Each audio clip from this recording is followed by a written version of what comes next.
आज हम समझेंगे एक बहुत ही महत्वपूर्ण पर्यावरणीय टॉपिक, कंजर्वेशन और प्रिजर्वेशन। पर्यावरण संरक्षण के क्षेत्र में ये दो प्रमुख अप्रोच मानी जाती हैं। दोनों का उद्देश्य बायोडायवर्सिटी और प्राकृतिक संसाधनों की रक्षा करना है, लेकिन इनके बीच मुख्य अंतर मानव उपयोग और संसाधनों के प्रबंधन के तरीके में होता है। ये विषय सस्टेनेबल डेवलपमेंट और इकोलॉजिकल बैलेंस को समझने के लिए बहुत महत्वपूर्ण है। सबसे पहले समझते हैं कंजर्वेशन। कंजर्वेशन का अर्थ है प्राकृतिक संसाधनों का सतत उपयोग और प्रबंधन, ताकि वर्तमान पीढ़ी के साथ साथ भविष्य की पीढ़ियों के लिए भी ये संसाधन उपलब्ध रह सकें। इस दृष्टिकोण में मानव गतिविधियों को पूरी तरह नहीं रोका जाता, बल्कि उन्हें नियंत्रित और वैज्ञानिक तरीके से संचालित किया जाता है। कंजर्वेशन की कुछ प्रमुख विशेषताएं हैं। इसमें मानव उपयोग की अनुमति होती है, लेकिन नियंत्रित रूप में संसाधनों के उपयोग में सस्टेनेबल डेवलपमेंट और पर्यावरणीय संतुलन पर जोर दिया जाता है। और वन्यजीव, जल तथा भूमि संसाधनों का वैज्ञानिक प्रबंधन किया जाता है।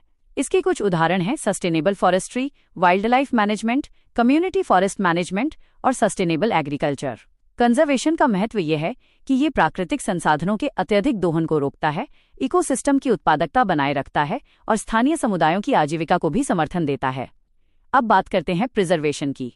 प्रिजर्वेशन का अर्थ है प्रकृति को मानव हस्तक्षेप से पूरी तरह सुरक्षित रखना। इसका मुख्य उद्देश्य है कि इकोसिस्टम को उनके प्राकृतिक रूप में बनाए रखा जाए। प्रिजर्वेशन की विशेषता ये है कि इसमें मानव गतिविधियां बहुत कम या बिल्कुल प्रतिबंधित होती हैं। इसका ध्यान दुर्लभ प्रजातियों और संवेदनशील आवासों की सख्त सुरक्षा पर होता है।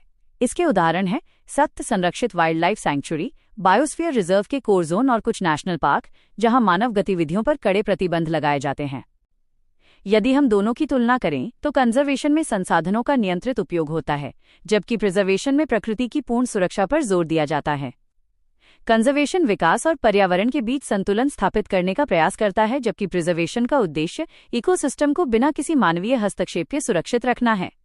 भारत में पर्यावरण संरक्षण के लिए कई महत्वपूर्ण कदम उठाए गए हैं। उदाहरण के लिए biological diversity act 2002, wild life protection act 1972 और फॉरेस्ट कंजर्वेशन एक्ट 1980।